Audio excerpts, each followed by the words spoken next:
Baca kitab kagak bisa. Nah, Marhabanan mulu. Di sini Bang. ada Habib ngajar di sini. 5 tahun ngajinya Ma'ul Mutlak. 5 tahun. Kagak pindah-pindah Ma'ul Mutlak. Udah.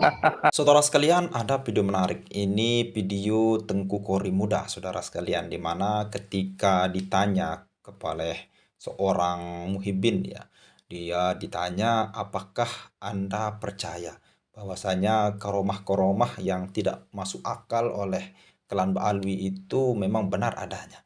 Dan ternyata nanti akan sama-sama Anda saksikan ya bagaimana jawaban Tengku Kori ini. Dan ini membuat kita bingung. Sebenarnya pemikiran Tengku Kori ini arahnya kemana? Dan suatu waktu dia membela klan Ba'alwi dan suatu waktu dia tidak percaya dengan itu, saudara sekalian. Artinya nasab Ba'alwi itu dia percaya tersambung. Di samping itu juga dia tidak percaya karomah-karomah yang ada pada klan Ba'alwi, saudara sekalian. Artinya tidak full 100% percayanya. Oke, selengkapnya mari kita sama-sama simak video berikut. Silakan. Baca kitab kagak bisa. Nah, Marhabanan mulu. Di sini Bang. ada Habib ngajar di sini. 5 tahun ngajinya Ma'ul Mutlak. 5 tahun. Kagak pindah-pindah Ma'ul Mutlak. Udah. 5 tahun. Said, parah banget Said. enggak, Lah ini mah fakta gue ngomong. enggak. Saya itu dengar di podcastnya itu loh, podcastnya Raja Dangdut tuh loh, tentang cerita habaib itu kayak oknum-oknum habaib kayak gitu kok miris juga ya, Tengku ya. Di sisi lain kita ini khawatir kalau kita ini tidak menghormati mereka, tapi di sisi lain kalau dengar podcastnya kayak gitu gimana gitu. Datang-datang minta Jangan dipercaya. Ente nggak percaya sama cerita keramat Ba'alawi kan? Udah nggak apa ya? Nggak bisa dinalar dengan nalar ilmu syariat kan? Nah. Ya walaupun karomat itu kan nggak ada urusan sama syariat kan? Nah. Ya kita aja nggak bisa memahaminya dengan kaget-kaget lah, masa gitu kan Kemusalam. Masa kono sih kok gitu sih kan gitu kan. Jangan percaya. Maksudnya saya tidak salah. enggak, maksudnya jangan percaya di situ antum meragukan sumber pembawa beritanya tentang oknum habaib itu. Saya Atau meragukan. gimana? Saya meragukan. Berarti antum menganggap cerita itu cerita palsu gitu ya, mengada-ada. Cerita palsu. Dia ada. Yang di podcast Roma Irama itu. Cerita yang kayak mana? Podcast Romero itu gimana maksudnya? Oh, itu kan ada yang ketua PWI Jawa Barat. Itu dia menceritakan oknum habaib banyak sekali ngedatengin rumah dia, selalu minta uang gitu loh waktu dia jadi muhibbin. Antum coba dengerin dulu Tengku. Nanti antum kawan-kawan antum bawa Enggak apa-apa cerita aja. Enggak apa-apa cerita aja. Nah, ini misalnya nih yang saya ingat aja ya dari banyak cerita itu kan dia panjang berjam-jam tuh cerita. Apa namanya? Tiba-tiba ada orang datang ke rumah kiai itu yang ketua PWI Jawa Barat itu. Nah, orang itu ngaku sebagai habaib. Kebetulan dulu orang itu tuh termasuk muhibbin. Ngaku bertamu minta uang. Tapi nanti begitu dikasih uang, tahu-tahu ada nanti orang lain ngaku habaib lagi datang. Itu sering kayak gitu. Sampai pernah kejadian, dia itu baru bangun tidur subuh-subuh mau ke masjid, buka pintu, itu udah banyak orang tidur habaib di situ. Intinya duit terus intinya. Duit terus intinya di cerita itu. Terus tiba-tiba datang, "Beb, kok kamu tahu rumah saya dari mana, Beb?" "Ini saya ini lagi jalan-jalan, di sini saya lihat ada cahaya gitu." Duit lagi. Dia ceritanya gitu, intinya duit. Ada yang kayak gitu datang ke saya bercerita gitu. Ahlan Tengku Kori, masya Allah dulu ya. Ustaz Tengku, ada yang manggil Tengku saya. Haji pesantren antum ini anak lihat cahayanya sampai ke langit. Nah, Ya, gitu. terus masya Allah barokah antum pesantren antum aja amin. Tapi aneh nggak percaya sama cerita ente. Antum jawab gitu. Aneh nggak percaya ente bisa ngeliat cahaya. Kenapa? Ente aja nggak bisa ngaji. Nih gua tanya nih, apa makna sifat ma'ani? Gua katanya. Benar. Gua nanya terus, apa makna sifat ma'ani? Ente nggak yakin kepada habaib? Kagak, gue mah nggak percaya sama habaib kayak ente nggak percaya. Kata gitu. Makanya nggak ada yang datang ke sini. Oh iya. Nggak ada yang Pada takut. Jadi, takut. iya gue katain aja. Nih ada lagi Habib ke sini, marganya Al Haddad. Nah, Ngomong subakul. Ente bisa tauin nggak makna wajib mustahil jaiz, tahu nggak? Nggak tahu. Terus aneh tanya, ente tahu nggak dalil ijmali terhadap makna wujud Allah? Nggak tahu. Berdasarkan kata Said As-Sanusi Al-Hasani, antum itu kafir. Berarti murtad ente keluar daripada sanad nasab Nabi. Kata gitu. Saya kasih lihat Kifayatul Awam. Wal muqallidu kafirun, kan qala Sanusi kan? Ya kan? Benar-benar. Di kitab Kifayatul Awam qala al-Imam As-Sanusi wal muqallidu kafirun. Kita nggak kupas secara tafsil, matan aja. Ya. Muqallid itu kafir kata saya. Ente Habib muqallid. Ya kan? Bukan ma'rifah. Muqallid kafir, nasab ente batil. Keluar. Mau ngaji tauhid mah. Kata gitu. Said. enggak itu antum ngomong kayak Benar. gitu pas antum sama Imat masih satu Loh, saya barisan. di sini difitnah Sudgabus nih dulu nih, saya dikata apa? Habib palsu saya mah. Sama Abu Alawi itu dikata Habib palsu, ustadz yang golil adab, enggak muhibbin sama habaib. Tapi orang banyak kepengaruh gua juga, banyak ustadz gua bilang, lu jangan kena tipu sama Habib. Udah dengkul semua itu pada. Kata gitu dulu ya. Ini kalau ada yang dengar cerita antum nih kayak antum kayak orang PWI akhirnya. Masih kayak pendiri PWI yang belum bergeser. Oh enggak, saya itu sporty bang. Saya itu nggak nerima yang salah. Muhabib, tapi saya muhibbin sama habaib yang alim. Saya cinta sama gitu. ahlul bait Nabi yang alim, yang alamah. Ya, di sini yang ngajar di sini nih pernah maulid nih, Habib Nagib. Walaupun ada perbedaan pendapat sama saya. Habib Nagib berkeyakinan ya kalau Nabi Muhammad itu lahirnya dari lubang farad.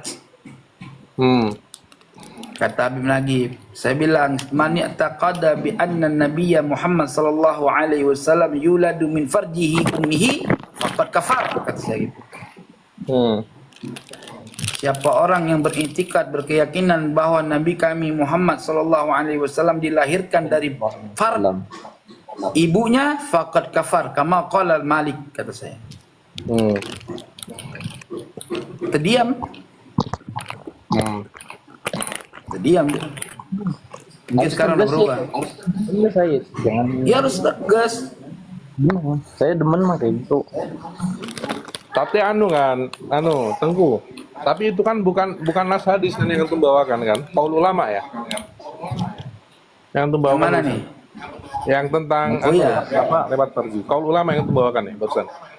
Qaul ulama, tapi kan ada syairnya sahih ya. Lam yahtalim qatu taha mutlaqan abada wa mata dha'aba aslan fi mada zamani. Artinya Nabi tak pernah bermimpi malam hari selamanya, menguap pun tak terjadi pada Nabi yang mulia. Nah, nggak pernah, ya kan? Min hudawabu falam tahrub wa ma waqa'at Zubabatun abadan fi jismil hasani. Binatang liar tak berlari bila bertemu sang Nabi. Lalat nyamuk takkan hinggap di pipi Nabi yang suci. Sallallahu alaihi wasallam. Sallallahu alaihi wasallam.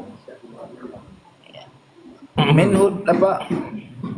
Min hudawu falam tarub maqad zubabatun abadan fi jismil hasan bi khalfihi ka amami ruyatun sabatat wa la yura athru baulin minhu fi alani. Masya Allah, semua para nabi nggak ada yang lahir dari lubang parad, nggak ada. Hatta Nabi Isa nggak lahir dari Rabang Farad. Kami akidah Ahlussunnah wal Jamaah beritikad demikian. Nabi itu lahir di atas pusar semua. Kalau tentang Ahlussunnah wal Jamaah itu, kalau tentang Ar-Rahman 'alal arsy istawa itu memang ya, harga mati untuk ditakwil ya. Oh gini, kalau Ar-Rahmanu 'ala arsy istawa, kamu mau maknain kayak mana? Kalau saya tafwid. Oke, tahfidz yang kamu maknakan gimana? Pokoknya semua maknanya saya tidak tahu. Saya tafwid bisukut. Saya mendiamkan dan saya ingat hadis Nabi, jangan memikirkan zat Allah tapi pikirkanlah ciptaan Allah. Itu posisi. Kan ini kita nggak bicara zat, kita berbicara tentang sifat. Ar-Rahmanu 'ala arsy istawa, kan sifat Rahman, bukan zat disebut. Ar-Rahman, Allah yang mempunyai sifat Rahman beristiwa 'alal arsy istawa, di atas aras. Ayo, gimana maksudnya? Iya, Tafwid, takwil itu gak ada masalah. Cuman tafwid itu bagaimana muradnya, murad tafwid gitu loh. Nih, tak kasih contoh nih. Kasih contoh nih. Nih. Ar-Rahmanu 'ala arsy istawa. Beginikah? Di atas aras, ini aras, apakah ini Ar-Rahman? Allahu alam. Iya, ini harus dipahami dulu. Wallahu alam gampang. Fi wilayati ta'lim, wallahu alam setelah selesai nanti masalah baru wallahu alam. Benar. Jadi apakah yang dimaksud Ar-Rahmanu 'ala arsy istawa begini? Tahu apa? Aras, ini Allah istiwa. Nah, itu harus paham dulu.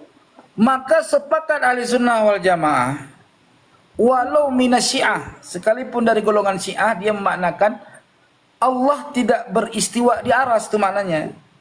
Tidak bertempat di aras. Berarti maknanya Allah irtifa'a, lebih tinggi. Istaula, isti'la. Ya, jadi Ar-Rahmanu 'ala arsy istawa, Allah zat yang Maha Rahman beristiwa, ya, tidak pada makhluknya, lebih tinggi daripada makhluknya. Jadi makna istiwa itu apa? Makna istiwa menguasai. Karena yang tadi, ini kan tadi kayak gini, ala tadi. Bukan lafaz Ar-Rahmanu bil arsy istawa. Itu baru beda. Coba, apa beda Ar-Rahmanu bil arsy istawa dengan Ar-Rahmanu fil arsy istawa dengan Ar-Rahmanu 'alal arsy istawa? Bedanya coba. Kalau itu? Kalau ala kan di atas. Ala itu kan tidak nempel kan? Kalau dalam percakapan sehari bisa nempel, bisa tidak. Enggak, kita bicara Al-Qur'an, gini. Kalau kita berbicara dengan sehari-hari, ya, gini, Al-Kitabu 'alal meja, apa bahasa Arabnya? Al-Kitabu 'alal maktab. Al-Kitabu 'alal maktab. Yang dimaksud Al-Kitabu 'alal maktab apa nempel? Nempel, bisa nempel. Enggak. Al-Kitabu bil maktab. Kitab itu di meja, baru nempel. Kalau Al-Kitabu 'alal maktab itu kitab yang ada di atas meja. Gitu loh. Oh, bisa. Enggak nempel sama meja. Oke, bisa. Gitu loh. Terus ada lagi lafaz al-maktabu fil maktab. Bagaimana maksudnya? Di dalam unsur. Gitu loh. Waalaikumsalam. Berarti adanya misalkan di kolong meja. Pokoknya di dalam bagian meja. Bentar, tunggu. Kalau isbat makna, itu tapi bila kaif, apa itu sudah masuk standar mujassimah? Bila kaif, maksudnya bila kaif gimana? Misalnya dia mengisbat Allah di atas. Tapi bila kaif, tidak usah nanya-nanya bagaimananya. Bila kaif, bila kaif. Isbat bila kaif. Itu fasik. Fasik nggak murtad. Bukan mujassimah. Oh, baik, baik, baik. Jadi itu sebenarnya dari Ahlus Sunnah wal Jamaah yang antum pahami itu fasik, bukan kufur, bukan. Fasik. Fasik. Nah. Haram Betul saya. Masya Allah haram saya. hukumnya memberikan statement Allah di atas itu udah haram karena mengandung makna bermacam-macam nanti sehingga orang salah faham. Maka itu haram. Ini- Walaupun fil hakikat Fasik ya Pak. Sebentar. Antum membawa jawaban fasik ini, mohon maaf, ada rujukannya tentang jawaban fasik perkara itu. ada di kitab ini, di kitab Al-Fatawil Hadithiyah Imam Ibnu Hajar Al-Haytami. Nah, kalau mujassimah yang real tuh gimana, Tengku? Mujassimah yang bener-bener Mujassimah ini tikotnya begini, Allah Subhanahu wa taala ada bertempat di atas, di bawah, di kiri, di kanan. Sebagaimana manusia, artinya Allah bertajsim. Iya, disamakan dengan makhluk. Gitu. Sifatnya. Iya, itu mujassimah, tajsim.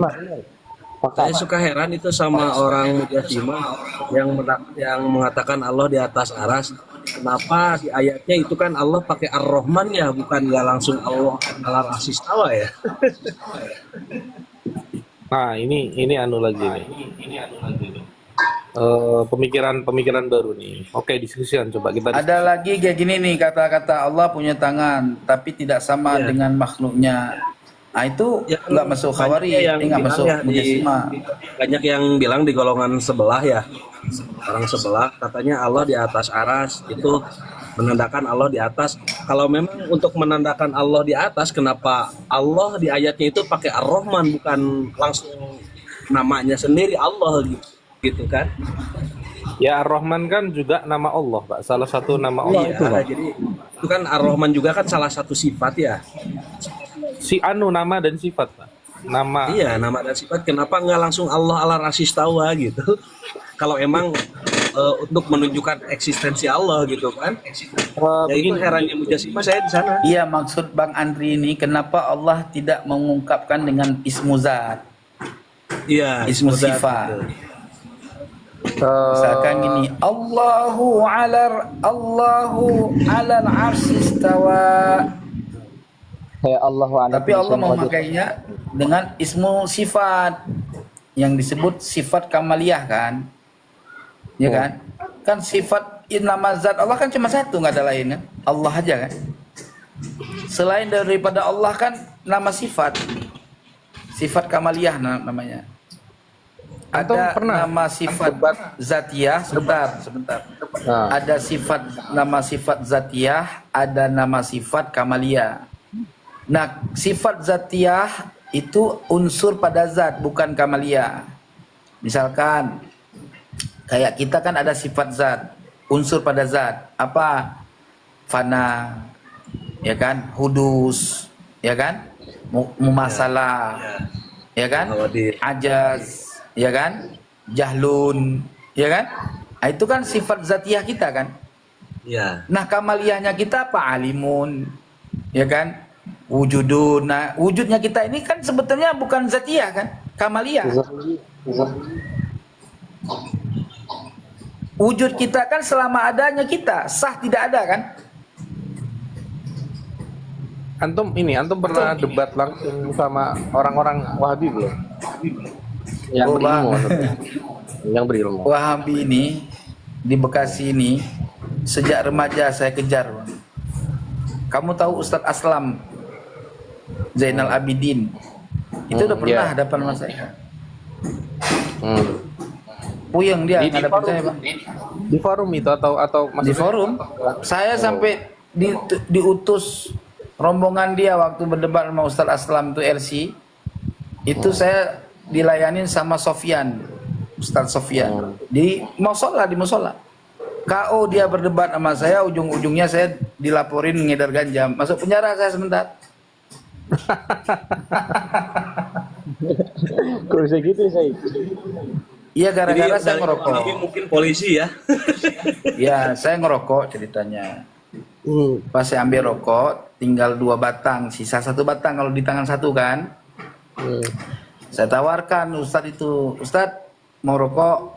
Dia jawab, saya nggak ngerokok, daripada punya uang beli rokok, mendingan saya beli apa gitu. Oh iya, enggak masalah, Ustadz nggak mau. Ada yang jawab, masa Ustadz ditawarin rokok? Gitu. Saya jawab, ya enggak masalah Ustadz saya tawarin rokok, kecuali Ustadz saya tawarin ganja. Nah itu baru. Mau nggak Ustadz ganja? Gitu. Nah itu dilaporin saya. Nah yang ngebelain saya, dia ngelaporin saya parah loh atas nama pengedar ganja orang Aceh menyusup di wilayah Citra Kebun Mas Karawang, Kelari sebagai pengedar ganja gitu.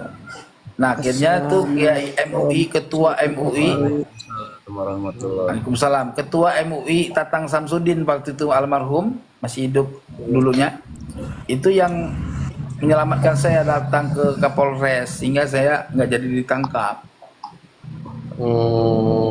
Iya. Jadi perjuangan saya ngurungkan Wahabi banyak di Seroja. Di Seroja itu 25 tahun dikuasai Wahabi. Seminggu saya bubar semua.